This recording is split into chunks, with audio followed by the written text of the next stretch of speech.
You guys like the side hustle ideas. Here's more side hustle idea. This is a killer one. Open a donut store. Fact, donut stores are only frequented by customers a couple times a day, leaving you free to draw whatever you want like the rest of the day. You open up an art studio in your donut shop. It's like 2 sources of income. You're double dipping on life, my friend. Okay, you guys need steps. 1, learn how to make donuts. People think that this is the hard part. It's not. You've just never tried. You're gonna need some dough. No, I'm not gonna tell you how to make dough. Go Google that. I'm not your dad. Proud owner of a donut store, it's time to fend for yourself and learn how to make dough. Step 2, you gotta cut a hole in the middle of the donut. Some artists will be like, my donuts are different. They're an extension of my art. Donuts without holes aren't artisanal, they're lazy. Step 3, you gotta fry the donuts. You're gonna be frying a lot of donuts. You're gonna need something giant to fry them in. Oil gets hot. Don't cheap out. Do the Tupperware thing. Those melt. You need something big, sturdy, something that can hold all that boiling hot oil. And if you get something metal, don't touch it. For the love of, just don't do it. That'll end your career. Step 4, wash your hands. Don't give me that crap about how oily fingerprints and little wads of dough on your paper is your style. It's not your style. Nobody wants that. I even have a Venn diagram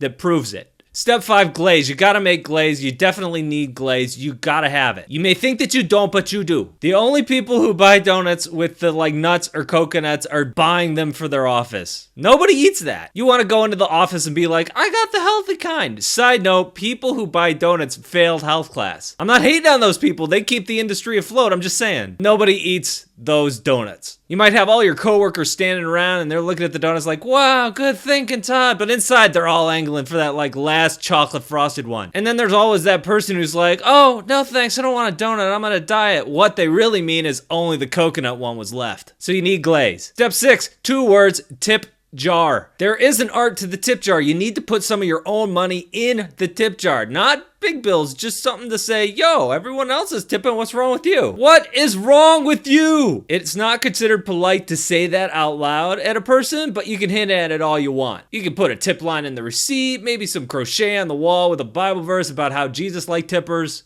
Go crazy with passive aggressive guilt. You're in business now, it's cool. Step 7, noise. Lots of noise. Most people want to come in and get their donuts and get out before anybody recognizes them. But every so often, you get the one guy. He's lonely. Maybe he sees your seedy art hole and thinks, this is welcoming. Whatever the reason he wants to befriend you, don't take the bait. Loud noises are going to scare these types way off, but don't make it obvious. I know one guy, he got a parrot. Bad idea, don't get a parrot. That worked at first, but then the parrot learns the words that the customers are saying to it all the time, and then the parrot starts talking, total cluster. I would recommend getting a loud coffee maker. If you can't afford it, I got an entire album of coffee maker loud sounds available on Gumroad for $80. Boom, that's it. You got a donut store. If you haven't started a donut store already when I was giving you the tips, you're missing out. I don't know what to tell you. This is good stuff. Did I miss something? It feels like I'm missing something. Oh well, let me know in the comments, what is your experience as an artist running a donut store?